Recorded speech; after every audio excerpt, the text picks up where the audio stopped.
We come to this debate on the floor of the United States Senate aware of what has happened in Syria. Over the course of the last few years, this war that has raged in Syria has claimed over 200,000 lives killed in Syria.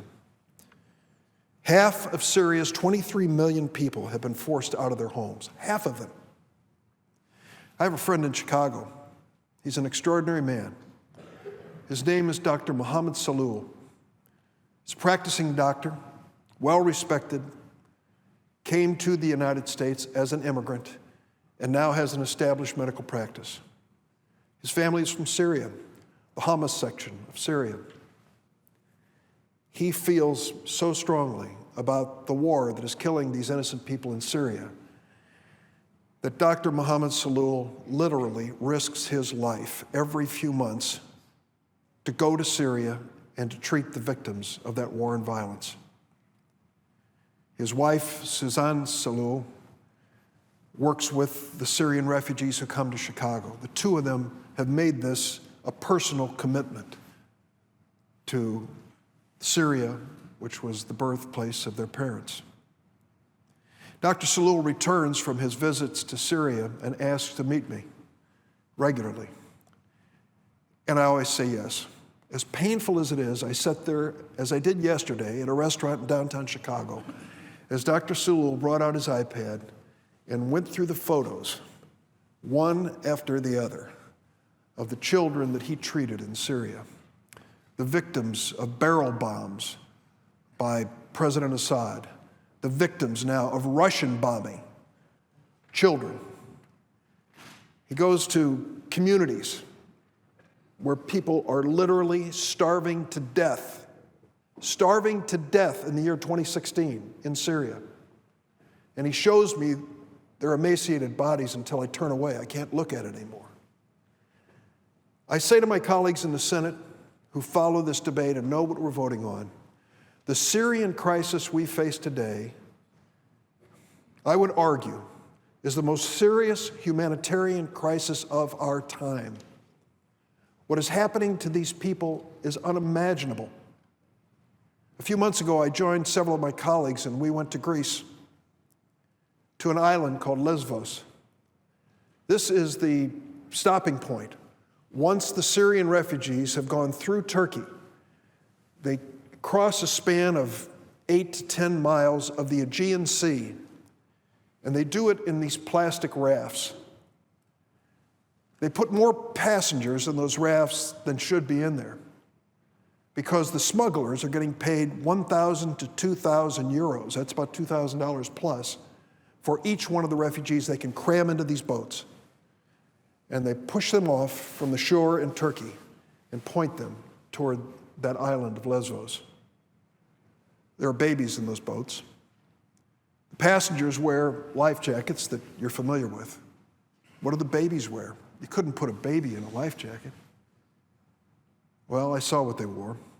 Many of them are wearing plastic water wings, the kind that we put on our little kids when we put them in wading pools. And off they go into the Aegean Sea. Some of them don't make it. Some of them drown and die.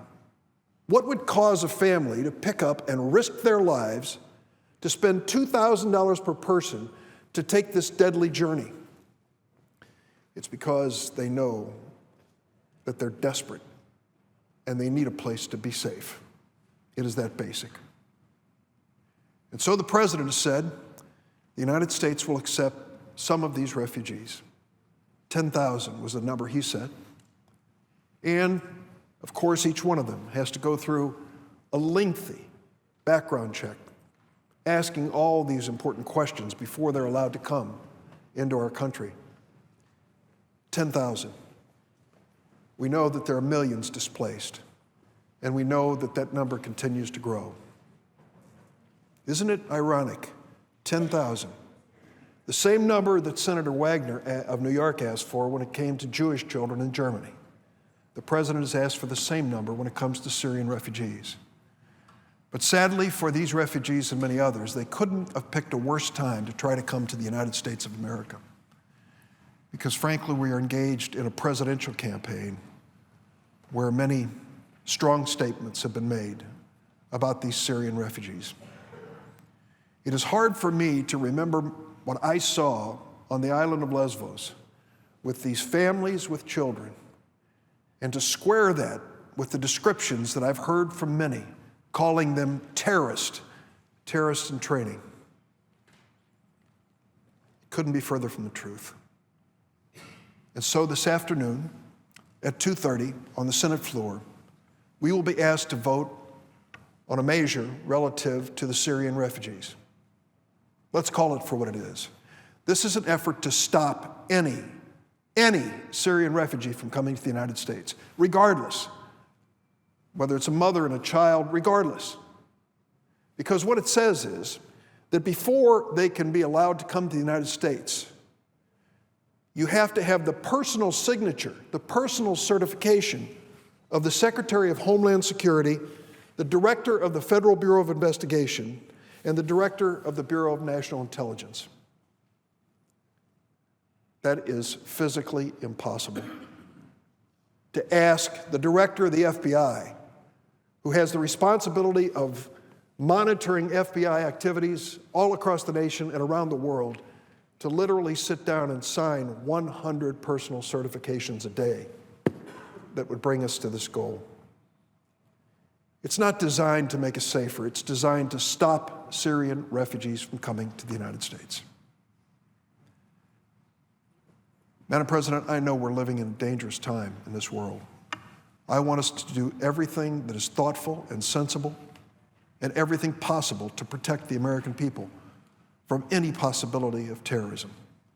I still remember well when I was a member of this body in September 11th, 2001, and what America endured, and I have not forgotten. And I read, as all of us do, about terrorism in the United States and what it does to innocent people in San Bernardino and in many other places.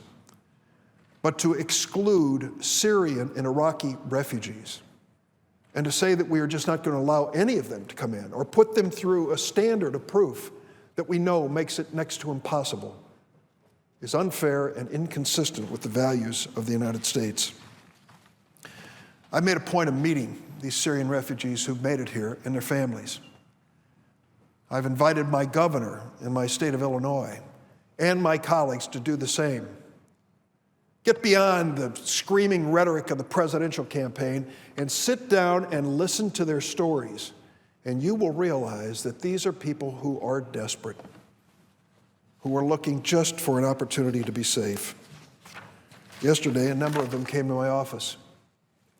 Othman al-Ani, originally from Baghdad in Iraq, arrived in the U.S. in the year 2013. How long did it take him to clear the background check as a refugee? 4 years. 4 years. He now works as a caseworker for the Iraqi Mutual Aid Society. I met Wadad Ilali and her mother, Mrs. Ilali. In 2012, Wadad's father was killed by a sniper as he came home from work in Syria. The family moved out of the city for fear that they would be the next victim, went to Damascus, and then waited, literally for over a year and a half to go through the clearance. Wadad is now a freshman at high school in the city of Chicago. She is a sweet young girl who has seen more tragedy in her life than any of us would ever want to see. She and her mom want to make a life here, and she knows it's up to her to get a good education to make sure she can make that happen.